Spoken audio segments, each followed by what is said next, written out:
आज मी बनवणार आहे बघा मस्त एकदम लहानसे असे छोटेसे जिरा बिस्किट। त्याच्यासाठी इथं बघा मी आता कढई गरम करायला ठेवली, हलकीशी गरम करायची, जास्त नाही।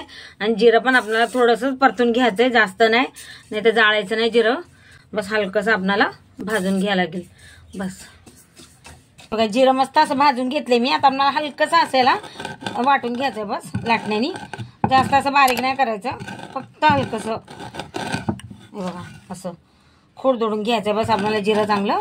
हे बघा चांगलं असं मी जिरं हलकंसं वाटून घेतलं बस, जास्त बारीक नाही केलं। आता चला आपण पुढची तयारी करू बिस्किटाची। इथं बघा मी अर्धा असं थोडंसं बटर घेतलंय बघा, आणि इथे पिठी साखर घेतलीये। साखर तुम्हाला जसं गोड लागेल बिस्किट तसं घ्या। थोडंसं मीठ घेतलंय, पण चांगलं आपण मिक्स करून घेऊ पहिले, एकदम क्रीम सारखं करून घ्यायचं आपल्याला। बटर आणि साखर चांगलं असं घोळून घ्यायचंय। साखर मी मिक्सरला बारीक करून चाळून घेतली चांगली, चांगलं आपल्याला क्रीम सारखं करून घ्यायचं आहे। हे बघा चांगलं असं मिक्स करून घेतलंय बघा साखर आणि बटर चमच्यानीच, एकदम असं कलर पण चेंज झालाय बघा, एकदम क्रीम सारखं करून घ्यायचं म्हणजे आपले बिस्किट मस्त बनतात। आता इथे घेतलंय बघा मी थोडासा रवा, थोडंसं बेसन पीठ, आणि इथे आता घेणार आहे मी थोडंसं आपलं गव्हाचं पीठ। सगळं असं थोडं थोडंच घेतलेलं आहे। आणि इथं खायचा सोडा घेतलाय, बेकिंग पावडर घेतलीये, हे पण आता आपण सगळं मिक्स करून घेऊ याच्या संग। आणि आपल्याला आता याच्यात थोडं थोडं करून दूध टाकायचं, जास्त नाही टाकायचं, आपल्याला वल्ल नाही करायचं जास्त। हे बघा आता असं चांगलं मिक्स करून घ्यायचं आपल्याला। आता परत मी असं मिक्स करून घेते एकदा, आणि मग मी याच्यात थोडंसं दूध वापरणार आहे। मी सगळं असं थोडं थोडंच घेतलंय बघा, पीठ रवा बेसन। मी आता थोडेच बिस्किट बनवते ना, म्हणून थोडंसंच घेतलंय मी, अजून मला लागलं तर मी याच्यात टाकू शकते परत। आता बस थोडंसं आपल्याला याच्यात दूध टाकायचंय, जास्त नाही, असं मिक्स करून घ्यायचं चांगलं। आणि आपल्याला याला हे करायचं एकदम असं शंकरपाळ्या आपण कसं करतो तसं करून घ्यायचं पीठ याचं। अजून थोडंसं दूध टाकून चांगले मिक्स करून घेते, आणि आपल्याला एकदम असं पीठ मळल्यासारखं नाही मळायचं, बस असं एकजीव जमा करायचं बस असं। हे बघा सगळं असं मिक्स करून घेतलं। आता याच्यात मी वाटलेलं जिरं टाकून घेणार आहे थोडंसं, आता जिरं टाकून पण आपण चांगलं याला मिक्स करून घेऊ। हे बघा असं परत एकजीव करून घ्यायचं बस आपल्याला। हे बघा आता पलपटावर काढून घेतले मी, आणि चांगलं असं पीठ मळून घेतलंय बघा। आता मी थोडंसं सुकं पीठ टाकणार आहे, आणि मग हे लाटून घेणार आहे। हे बघा असं गोल गोल करून घेतात, त्याच्यावर मी सुकं पीठ टाकते खाली, आणि आपण आता हे लाटून घेऊ।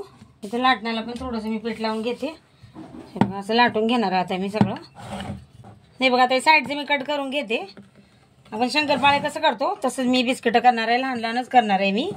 हे बघा आपण कट करून घेते साईडचं, आणि मस्त असे छोटे छोटे बिस्किट बनवणार आहे मी, असे छोटे छोटे बिस्किट असतात ना तसं। आता इकडचं पण कट करून घेते, नंतर मग हे उरलेलं आपण परत तसंच करून घेऊ। हे बघा आता इथून कट करून घेते मी असं, एकदम लहान लहान बिस्किट करणार आहे मी, लय मस्त लागतात खायला, चहा संग बिले भारी लागतात ही बिस्किट। हे बघा असं करून घेतले, आता इकडून पण कट करून घेते बघा। तर आपण सगळं असं कट करून घेऊ मस्त। इथे मी पिझ्झा कटर घेतलाय, हे बघा असं कट करून घेतलंय बघा मी। इथं मी प्लेट घेतली, बटर पेपर असं ठेवला इथं, आणि तेल वगैरे काही लावलं नाही, आपण बटर टाकले ना ते सगळं याच्यावर ठेवू आपण बिस्किट। असं थोडं लांब लांब ठेवायचं, तसं काही चिटकणार तर नाही ते। हे बघा असं ठेवलंय मी याच्यावर। तर बघा कढई मी 5 मिनिटं पहिले गरम करायला ठेवली होती, त्याच्यामध्ये ठेवलंय मी स्टँड, आणि मीठ टाकून घेतलंय ताकी आपली बिस्किट मस्त अशी हे होतील खरपूस। आता त्याला झाकण लावून मी चांगलं 15 ते 20 मिनिटं ठेवणार आहे, आणि गॅस कमीच ठेवलाय, फक्त 1 मिनिट गॅस आपण वाढवायचा, आणि मग त्याच्यानंतर आपल्याला गॅस कमी करायचा। हे बघा आता झाकण लावून आपण हे होऊ दे बिस्किट चांगले। बघा आता 20 मिनिटांनी मी परत चेक करते आता।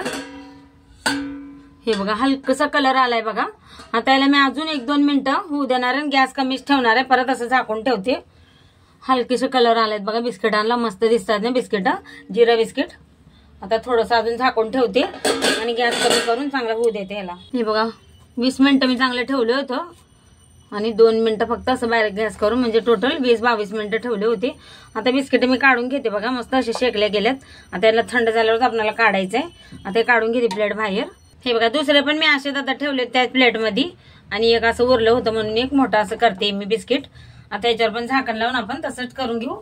हे बघा दुसरे पण मी असे करून घेतलेत बघा, त्यांच्यावर मी जिरं लावलं होतं थोडंसं, आणि ज्याच्यावर लावलं नाही फक्त आतमध्ये टाकले जिरं। हे बघा मस्त बिस्किट बनवून तयार झालेत, हे अजून गरम आहेत। हे बघा तुम्हाला तोडून पण दाखवते मी। हे बघा किती मस्त असे खस्ते बिस्किट झालेत का नाही तयार, एकदम क्रंची। हे बघा खालून पण मस्त असे शेकले गेलेत. हे बघा आता थंड झालं का मग हे पण आपण काढून घेऊ. हे बघा सगळे बिस्किट मी आता प्लेटमध्ये काढून घेतले बघा किती मस्त. आणि एक असं मोठं बनवलं एकदम एकदम क्रंची खुसखुशीत बिस्किट तयार झालेत. व्हिडिओ आवडला तर लाईक नक्की करा, चॅनलला सबस्क्राईब पण करा.